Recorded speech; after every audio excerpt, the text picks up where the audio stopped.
are fewer people visiting the U.S. now that Trump is president.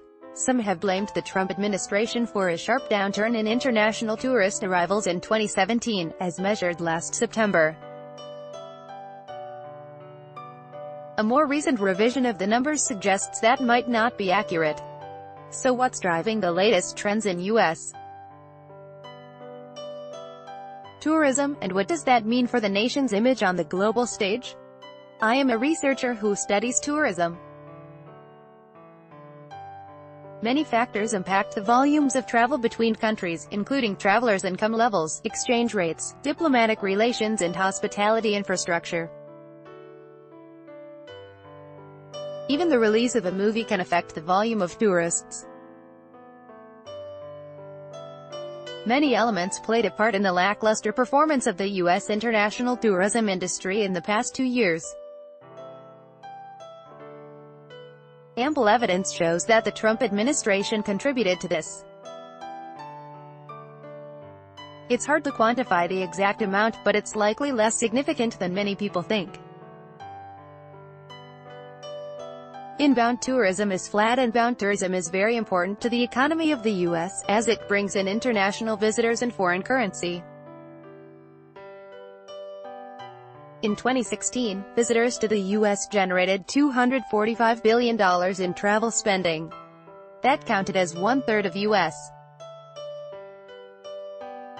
service exports, making tourism number one among that category. However, in 2016, the number of international tourists to the U.S. dropped by more than 2%, while international tourism spending remained almost flat. This is in sharp contrast to a 4% increase worldwide in international arrivals in 2016. Data for 2017 are less clear. Numbers on the U.S. are still being revised by the National Travel and Tourism Office. The United Nations World Tourism Organization reported that international tourism arrivals worldwide in 2017 were up 7%. I believe the U.S. is unlikely to match this pace, even with revised numbers.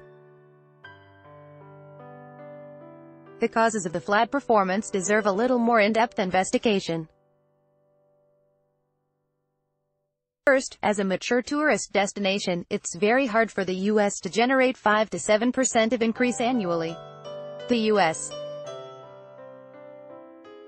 is a long-haul destination for China, South Korea and Europe. In terms of tourism worldwide, residents from those areas generated the most growth last year. Those citizens are more likely to travel to nearby destinations. Second, among all the factors affecting travel between nations, exchange rates might be the one of most important, since they determine visitors' spending power. Canada is the largest inbound nation for the U.S. In 2016, 19.3 million Canadians visited, a quarter of total international visitors.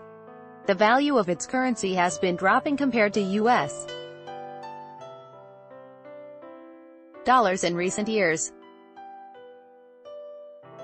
Trump administration's impact. Has the new administration played a role in tourism numbers? Strictly speaking, to investigate the effect of one factor on international arrivals, you would have to conduct a controlled experiment. For example, you could tell half of the world's population, randomly, that Trump is our president and the other half it was Hillary Clinton, then measure the different amounts of visitors from those populations.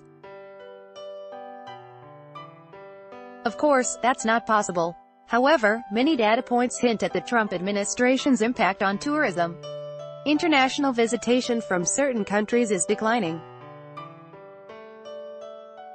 There were already 3% fewer visitors from the Middle East to the U.S. in 2016. What's more, data on airline reservations tell a similar story. Olivier Yeager, the CEO of ForwardKeys, a company that specializes in air reservation data, has been tracking changes since President Trump took office. In a March 2017 report, air bookings from 7 Muslim countries in the Trump administration's travel ban decreased 80% from last year. An updated news release shows strong recovery in the Americas, but bookings from the long-haul market remain flat, lagging behind an uptick trend globally. Finally, international sentiment toward new U.S. policy is now mostly negative. The Pew Research Center found the overall image of the U.S. suffered a sharp decline since Trump took office. There's also some anecdotal evidence.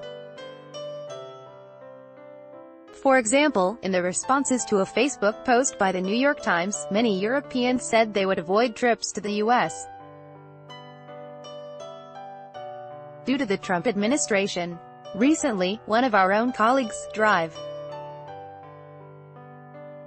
Mark Harvitz of the University of Waterloo, declined to travel to the U.S. to accept an award due to a self-imposed travel ban to the U.S. However, there are exceptions. Chinese visitors are actually more likely to visit the U.S. under the Trump administration. In conclusion, the Trump part of Trump's slump might be true, but international tourism to the U.S. can hardly be described as a slump. It would be more accurate to say that the U.S. is lagging behind other nations. We cannot put all the blame on the Trump administration. The U.S. has a strong reputation as an international destination, due to its wonderful naturally endowed resources and its cultural influence around the world. However, perhaps it's time for the tourism industry to beef up its marketing muscle, in order to mitigate the negative political climate and to boost continuing growth.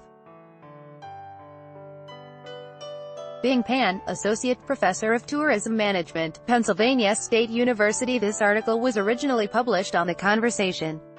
Read the original article.